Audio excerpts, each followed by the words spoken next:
ہمارے ذہنوں میں جو معیارات بیٹھے ہوئے ہیں وہ کیا ہے؟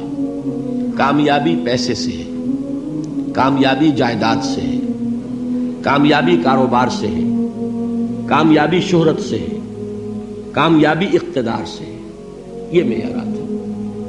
جو جتنا دولت مند اتنا کامیاب، جو جتنا مشہور اتنا کامیاب، جو جتنا پاپولر اتنا کامیاب، جو حکومت پر پہنچ گیا کامیاب، جس نے بڑا کاروبار جما لیا کامیاب، جس نے بہت جائیداد بنا لی کامیاب. یہی ہے اصل میں ساری بس کی گانٹھ.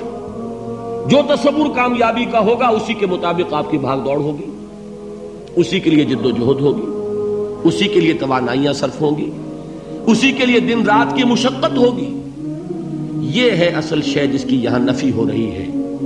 کامیابی دولت سے نہیں، کامیابی شہرت سے نہیں، کامیابی اقتدار اور طاقت اور حکومت سے نہیں، بلکہ کامیابی ہے ایمان سے، عمل صالح سے، تواصی بالحق سے، تواصی بالصبر سے. آپ غور کیجئے اس نقطہ نظر کا، اس ایٹیچیوڈ کا، یہ جو مینٹل ایٹیچیوڈ ہے اس کا بدل جانا ہی انسانی شخصیت کے اندر انقلاب برپا کرے گا. اب آپ کا نتیجہ کیا نکلا؟ اگر تو دولت سے کامیابی ہوتی تو قارون بہت کامیاب تھا، اگر حکومت سے کامیابی ہوتی تو فرعون اور نمرود بہت کامیاب تھے. کامیابی ان سے نہیں ہے. کامیابی انسان دولت میں قارون کی دولت تک پہنچ جائے اور دنیا میں دبدبہ اور اقتدار اور سلطنت اور حکومت کے اعتبار سے وہ نمرود اور فرعون کا مقام حاصل کر لے، وہ ناکام ہے، خائب ہے، خاسر ہے، برباد ہے.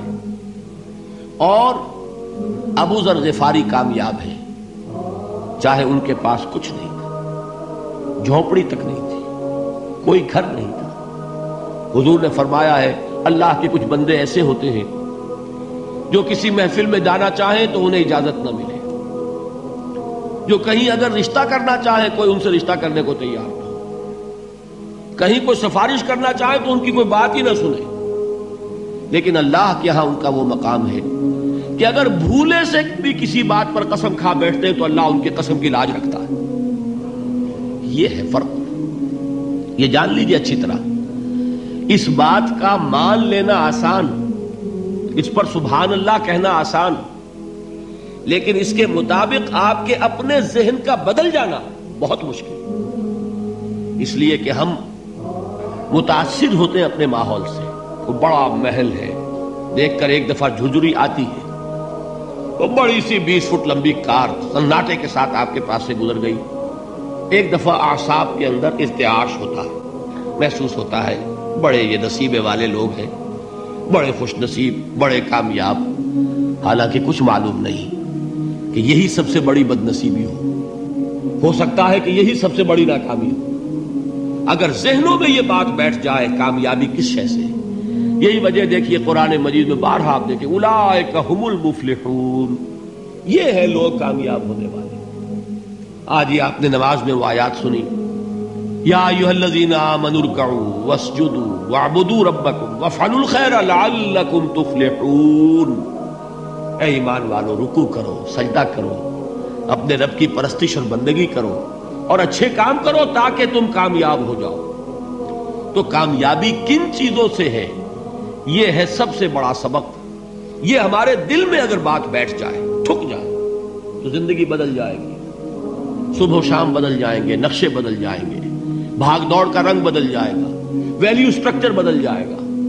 آج وہ ایک چیز نہایت اہم نظر آ رہی ہے، کل نہایت غیر اہم نظر آئے گی. جیسے کہ حضور کی حدیث ہے مالی ولد دنیا، مجھے تمہاری اس دنیا سے کیا سروکار ہے.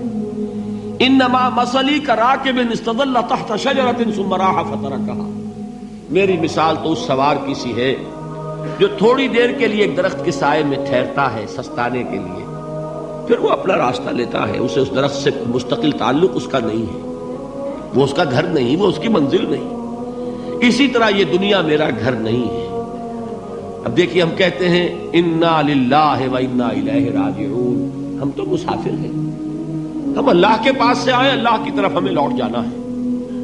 کن فی الدنیا کانک غریب و عابر سبیل، حضور فرماتے ہیں دنیا میں ایسے رہو جیسے کہ تم اجنبی ہو یا راہ چلتے مسافر. لیکن یہ طرز عمل کب ہوگا؟ جبکہ یہ آیت ہمارے ذہنوں کے اندر بیٹھ گئی ہو، والعصر ان الانسان لفی خسر الا الذین آمنوا وعملوا الصالحات وتواصوا بالحق وتواصوا بالصبر۔ یہ ہے اصل بات جو میں نے عرض کیا تھا کہ میں بتاؤں گا صحابہ کیوں ایک دوسرے کو یاد دلاتے تھے۔ اس لیے کہ دیکھیے جیسے برف باری اگر ہو رہی ہو، آپ باہر نکلیں گے تو برف آپ کے کپڑوں پر جم جاتی ہے نا، تو آپ جھٹکتے ہیں کپڑوں کو تاکہ برف ہٹ جائے۔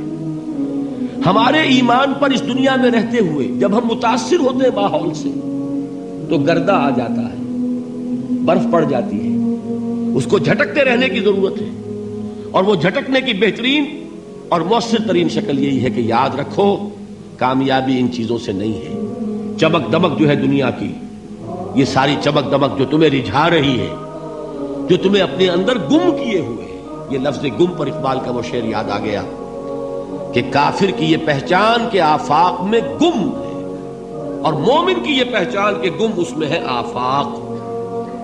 تم گم نہ ہو کر رہ جاؤ، اس میں مبہوت نہ ہو کر رہ جاؤ، مرعوب نہ ہو کر رہ جاؤ، دنیا ہی کی محبت تمہارے اوپر ڈیرے نہ ڈال دے، تمہارے دلوں کے اوپر مسلط نہ ہو جائے۔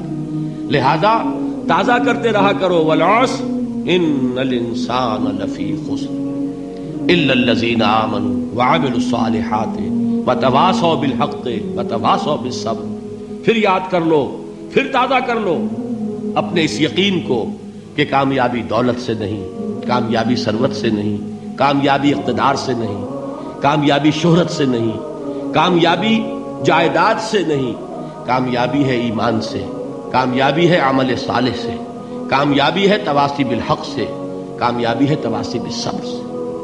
یہ چار چیزیں ہیں کہ جو کامیابی کے لوازم